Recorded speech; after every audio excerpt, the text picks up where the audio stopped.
Greetings. I've been sharing details about Holy Week with people through this week, and it's Holy Week, and I thought maybe I'd just share with you as well because it's just amazing how much is tucked away with the symbolism and the fulfillment of the details in Holy Week. Mark has 3 chapters. Luke has likewise several. John has several.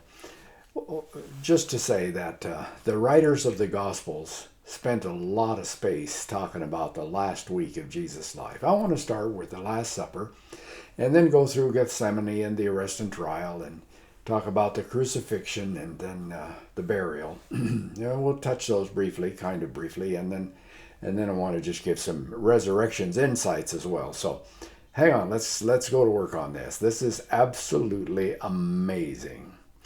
I want to put a calendar out, and if we take our days on the calendar, Sunday, Monday, Tuesday, Wednesday, Thursday, Friday, and Saturday of that last week of Jesus' life before he was crucified, there are a couple of feast days that come up, and we'll look at those. One is the Passover. The lamb was selected on the 10th day of Nisan. That would have been Sunday, and that's what we celebrated Palm Sunday. And so all the families had to select a lamb. 2 of them could go together if they were small families and select one if they couldn't eat a whole lamb together. But everyone had to select. Even there were 2 Passover lambs selected for the nation, and one would be sacrificed in the morning and one in the afternoon, and that would be called the last sacrifice. And then we have Monday, Tuesday, Wednesday, and so there are a bunch of things. Well, the triumphal entry is what we celebrate as the 10th of Nisan, and what's really going on is that they were selecting the Passover lamb. And then they would slaughter the, the lamb on Thursday and eat the Passover meal on what would be their Friday, our still Friday, it's still Thursday evening on our calendar, but the Jewish day starts at sundown and begins at sundown, so they would have the lamb slaughtered and the meal prepared, and they would sit down to eat sometime after sundown to celebrate this great event on the Jewish calendar. Prior to that, they would have celebrated the Feast of Unleavened Bread and gotten rid of all of the yeast, a symbol of sin, put it all away from their lives.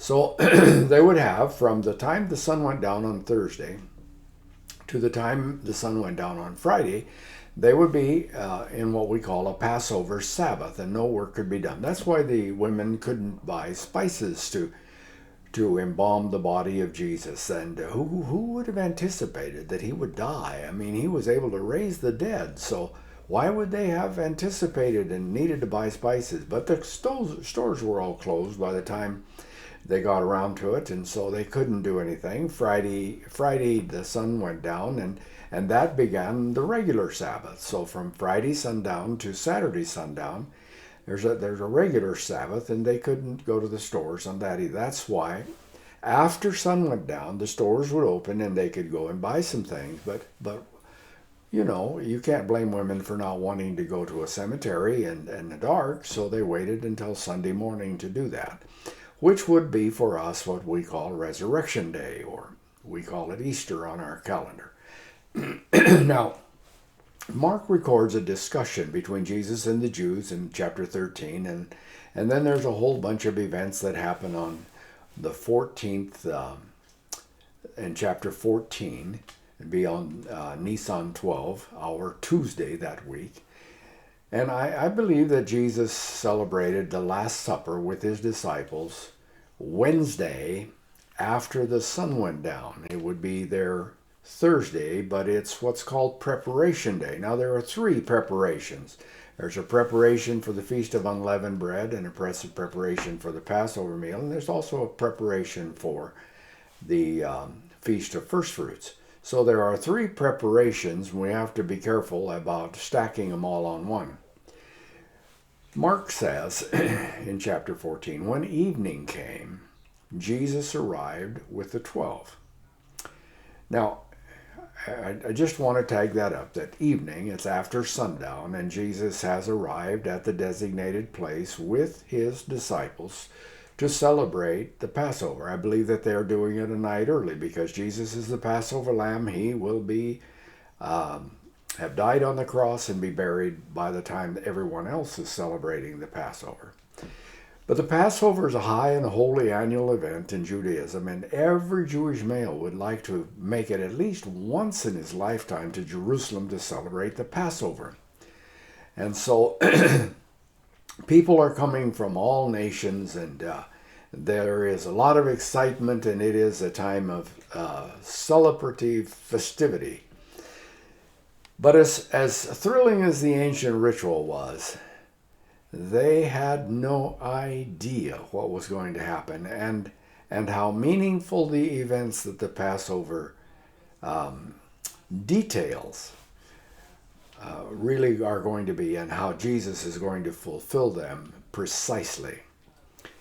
I wonder sometimes if we also come to the great events that God has for us kind of casually, maybe naive, and we just are oblivious to what God wants to do. I think some people are even oblivious to the fact that it was a God moment. Perhaps it's just typical of humanity to not be alert to everything, and so many of the Jews miss the wonder and the marvel of the event of that Passover.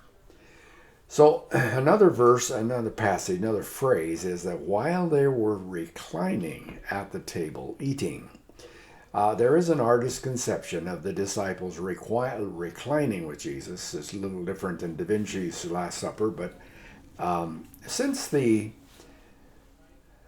Exodus from the bondage of Egypt, the Jews delighted in the fact that they had freedom to enjoy and to lounge at their celebration meals. And the Passover was one of the big ones. It would be a 4-hour event or more.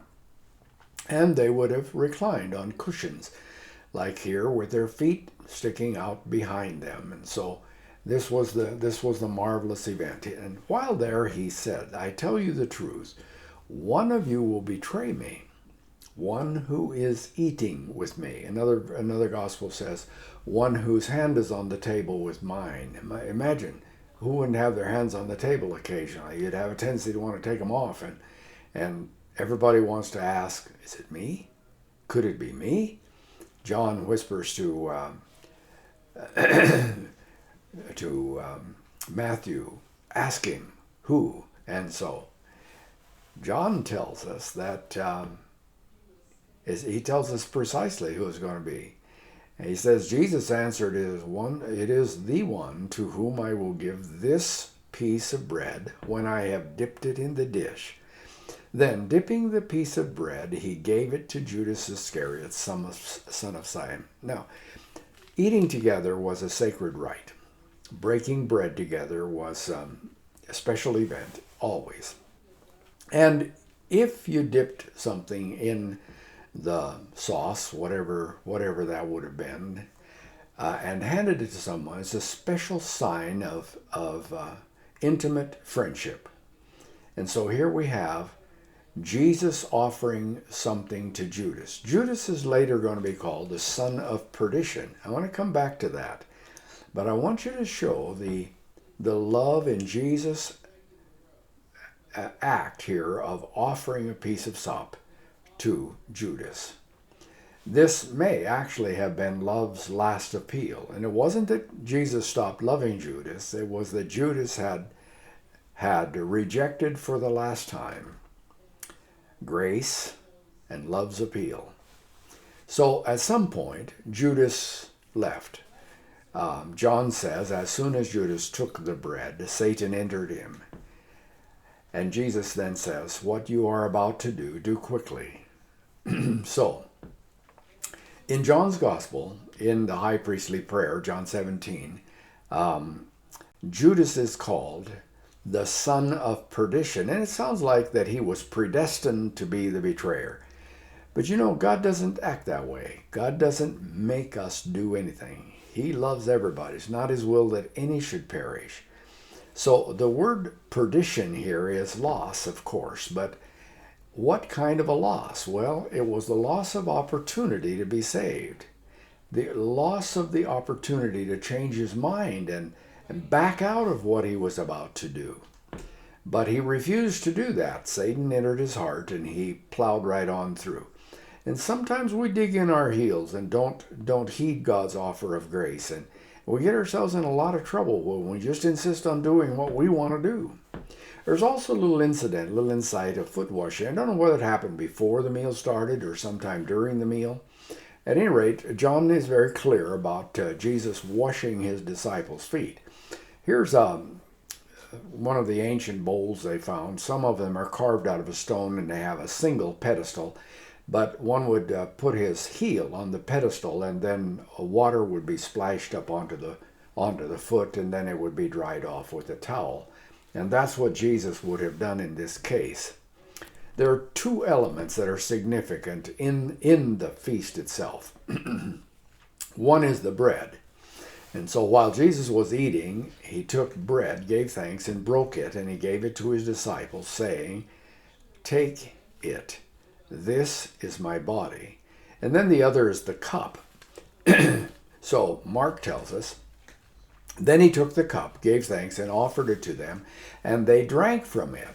"This is my blood of the new covenant, which is poured out for many." Now, it seems that the custom would have been to saucer your juice and then drink it from the saucer, so the symbolism of being poured out. The Bible has a principle: without the shedding of blood, there's no remission of sins. So this is a very obvious thing. Now, the bread that Jesus broke would have been probably a matzo, a bread without yeast, because they had to eliminate all the yeast from their lives. And so down the bottom left-hand corner there, you have a stack of matzo pieces, and 3 of these would have been put in a little pouch, and it would be called the unity. It would have been the center one that Jesus pulled out. Now, they talk about the symbol of this, but seems to me like it's more than the symbolism that they talk about in the unity. They say it represents the priests, the Levites, and all of Israel. Or you might read that they say that it represents Abraham, Isaac, and Jacob. But it looks to me like there is no doubt it represents the triune God. And it was to be removed from its place. It was brought down. It was blessed by the Father. It was broken in 2 pieces by the Father. It was hidden for a time. And then there's a reward offered, and the little child goes and finds it. So it is raised and revealed again. Oh, that sounds like the whole process in the ceremony that we're talking about here. And then, of course, everyone participates in eating not of the whole, but they break off a piece of the larger piece that was hidden for a while and then brought back. In other words, it's the resurrected portion that becomes the afikomen, the dessert. And that's what the word means. And in Greek, the word says, "I come." So it was sought and found and brought back, and there's a ransom for the finder, and then it is shared. We read in Matthew 26:26, for instance, "While they were eating, Jesus took bread, gave thanks, and broke it, and gave it to his disciples, saying, 'Take and eat, this is my body.'" So this would have been the afikomen. This would be the larger portion that was then hidden and found and so on. Now, let me tag up with the 4 cups, the 4 cups of the Passover, and each of them has a name. The first one is called the cup of sanctification. So part of the reason that their feet had to be washed is they needed to be pure. Not clean, but pure. And that's the word sanctification is the word that we have there. So everyone needs to come into God's presence or into some holy event like this pure. The second one is the cup of Haggadah, the cup of judgment. And what was the judgment? Well, remember, all the firstborn were killed. And the wages of sin is death.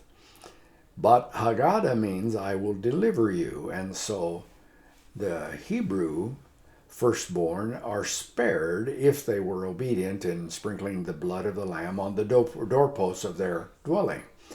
The third cup is called the cup of redemption. That's the shedding of the blood, and this is the saying that would go along with it. "Behold, we're about to partake of the cup of wine in gratitude for the freedom which the Lord granted our ancestors." and in thankfulness for the earth's bounties of which we have eaten. Blessed art thou, O Lord, our King, King of the universe, who createst the fruit of the vine. Let me just stop here and say, the symbolism is that they had to eliminate all yeast from their houses and from their lives. They had to get rid of sin. And so the bread, we know, is a piece without bread. But people often overlook that fermented wine has to have yeast. If you keep the symbolism, then the blood of Jesus is sinless, and so it ought to have been fresh grape juice and not fermented wine in getting rid of the yeast and being consistent in our symbolism. The fourth cup in the Passover meal is the cup of thanksgiving. And Jesus said he wasn't going to take that one, that one he would drink with us anew at his Father's kingdom and table in the last what's called the Supper of the Lamb. Oh, that's going to be great. So there's the reference right there, Matthew 14:25. I will not drink again of the fruit of the vine until that day when I drink it anew in the kingdom of God. So the Passover meal then closes with the singing of a psalm. It's a benediction. Here are the words. Praise the Lord, all ye nations. That would be Gentiles. Extol him, all ye peoples. That's Jews. For great is his love toward us, and the faithfulness of the Lord endures forever. Praise the Lord. And so they would sing this kind of a doxology. That is the end of the Passover meal. And Mark simply says, when they had sung a hymn, they went out to the Mount of Olives. Now, we're also told a little later on that they went to a place called Gethsemane. The word Gethsemane means it's an olive press. And this is where Jesus is going to experience tremendous pressure and even sweat drops of blood over it. You know, sometimes when we are lonely or we feel alone, we need fellowship. We need somebody with us at times of death or loss or sickness or sorrow. And if we're at an unusual crisis in our lives, we need God. Well, Jesus was at all those things, and he wanted his disciples with him, ask him, can't you wait with me just 1 hour? And he's also talking to his Father in prayer. And this is a critical time. So we have all that. Incidentally, these old olive trees. There's one here on the right hand that's probably been around since about the time that Jesus prayed there. They actually believe it is over 2,000 years old. But they may have been little saplings in Jesus' day. Nonetheless, it was a place where olives grew and where there was an olive press. In the story, then, there is the incident of the betrayal of Judas. And the idea was that he had made arrangements and told the Jewish leaders that the person I kiss is the one you to arrest and lead away under guard. And so the word for kiss here is philein, and it's from phileo, friendly, friendship, love. And it's the kind of kiss that was normally used for greetings and farewells and so on. And to this day they kiss each other on both cheek, but it's not a lover's kiss.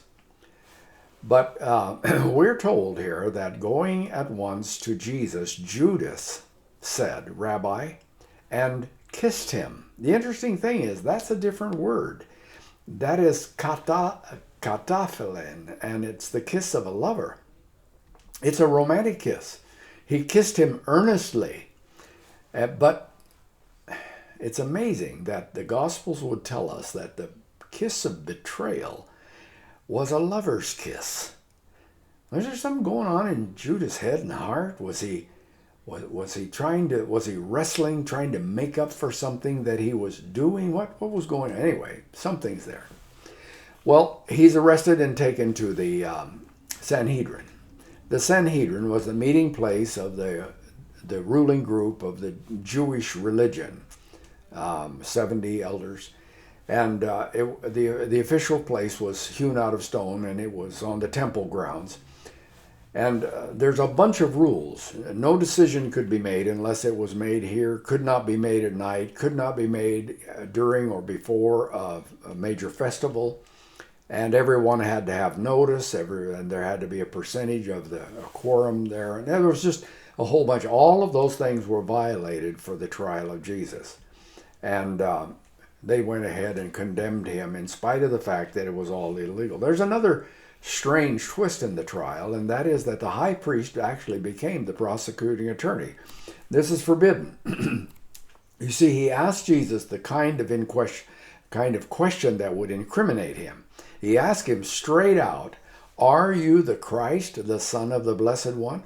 Now, Jesus had been silent through all the accusations, and he hadn't answered or said anything, but now he speaks up, and he said very clearly, "I am."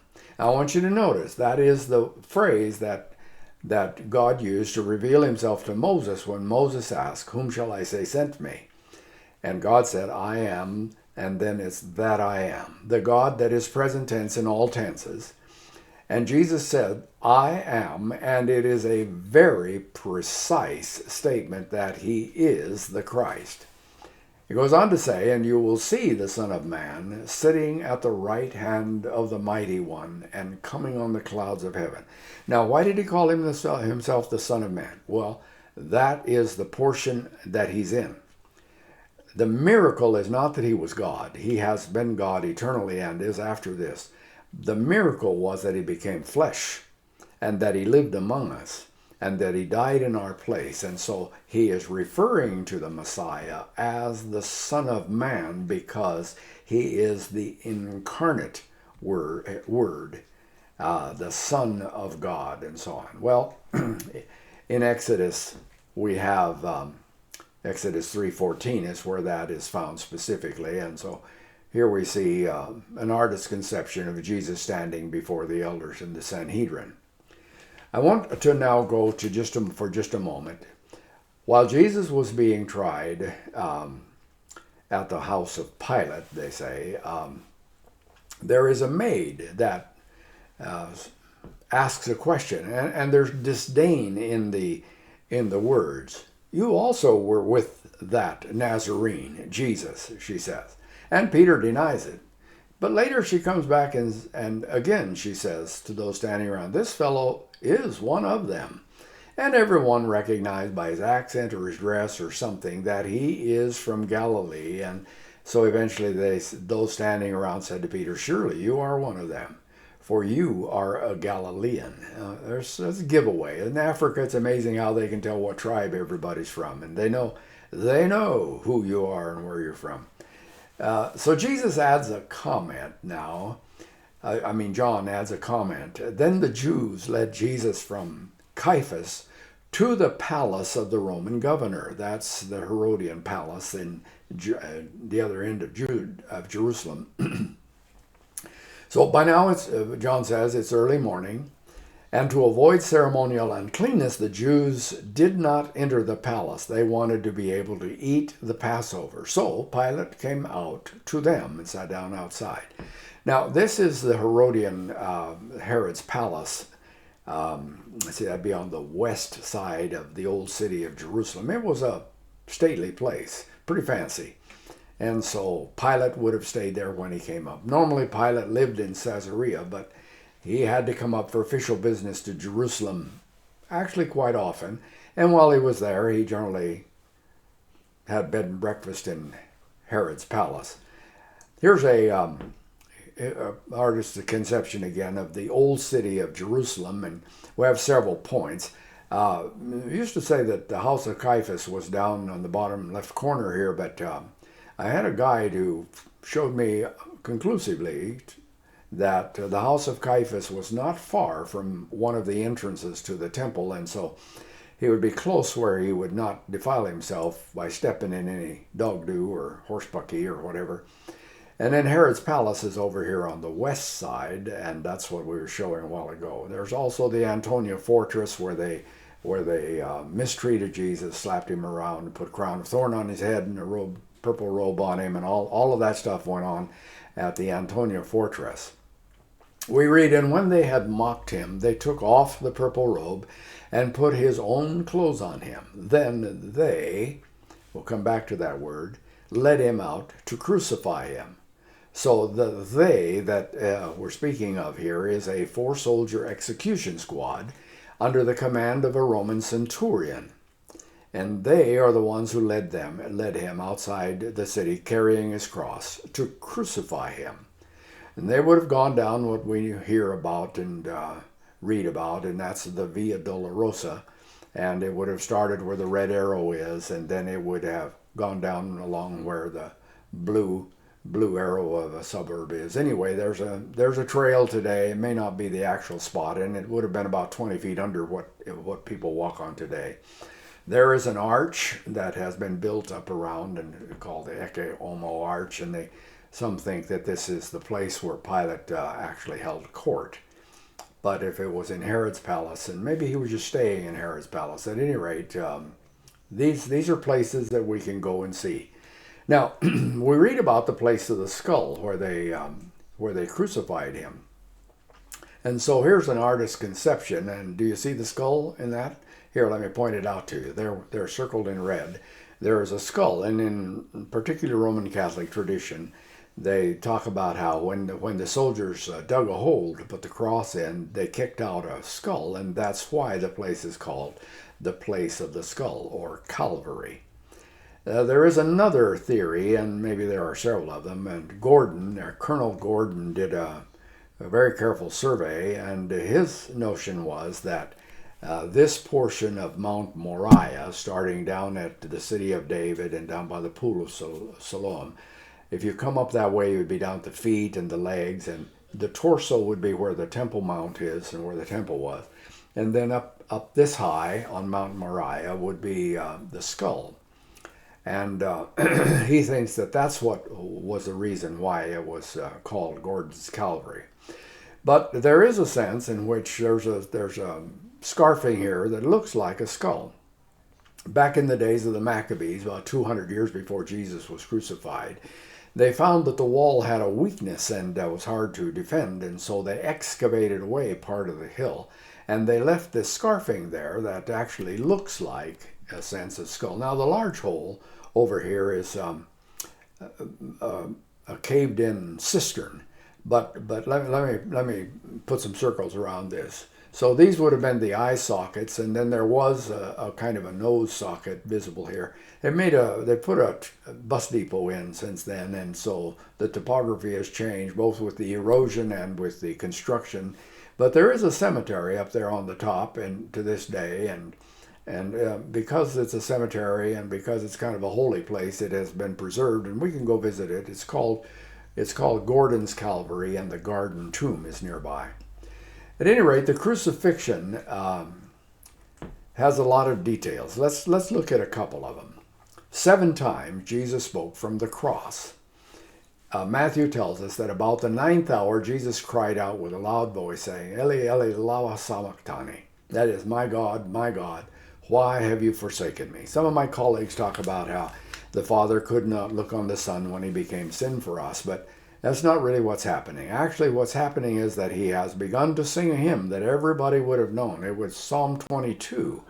And sometime you ought to just read through Psalm 22 and see how many details of what was happening on the cross were revealed there. And so Jesus simply pointed it out to them. And he started singing it, but didn't have breath enough to sing the whole thing. So my question has been, well, why so much suffering? You know, if his life wasn't taken from him, if he laid down his life for us voluntarily, why don't you just get it over in 7 or 10 minutes? Why wait 3 hours and agonize? Well, we know no one took his life, but there's a reason for that. And here it is. At 3 in the afternoon, the shofar in the temple would be sounded, announcing the last sacrifice. Well, Jesus was the last sacrifice. And so shortly, when the shofar sounded, he said from the cross, "It is finished," and bowed his head, and it was all over. He was the Passover lamb and the last sacrifice. We're told by Mark that some interesting things happened, that the curtain of the temple was torn in two from top to bottom. Now, there are two curtains. One is an outer curtain, and then the inner one that separated the Holy of Holies from the sanctuary. And this is the Herodian temple, and so that's where we are. So it had to be this one between the Holy of Holies. This curtain was amazing. It was a Babylonian weave, and it was 6 inches thick, and it was some 230 or 250 meters square. They say that if it had to be washed, it took 300 priests to get it down and wash it. It was massive and hard to handle. So what's the significance of this? Well, the significance is that the access back to the tree of life had been forbidden back from Adam's day, but now it is granted again by the atoning work of Jesus Christ. We have access to the spirit world, to the presence of God. And then, of course, Jesus was then taken down off the cross and buried in a borrowed tomb. He's there for 3 days. Now, after a body's been dead for 3 days, like the gospel says, it stinketh, okay? But he is resurrected, in fact, on the third day. Has a little visit with Mary, and he says, don't cling to me, because I have not yet been lifted to my Father in heaven. That's an interesting thing. Well, it happens to be, Sunday morning happens to be the Feast of First Fruits. And they would have gathered a sheaf of barley in the temple, and when the shofar blew at 9 a.m., the priest would come, grab the sheaf of barley, and wave it before God as a wave offering. Blessed art thou, O Lord, who bringeth forth bread from the earth. And, well, at 9 o'clock, the harvest is kosher. Now, Jesus was the first fruits from among the dead, so at 9 o'clock, when the wave offering had been made, then all of the harvest is kosher. You know what? You and I are part of that great harvest. Jesus was the first fruits from among the dead, and we are the rest of the harvest. Isn't that awesome? And that's that's some of the stuff that's in the Christmas or the Easter celebration, and all that we are remembering at this time. And when we take communion and we remember him, we remember not only who he was, but what he did on our behalf.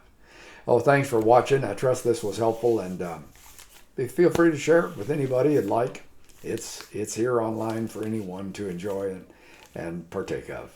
May God bless you, and may you enjoy resurrection life, which is the gift that Jesus gave us. God bless you.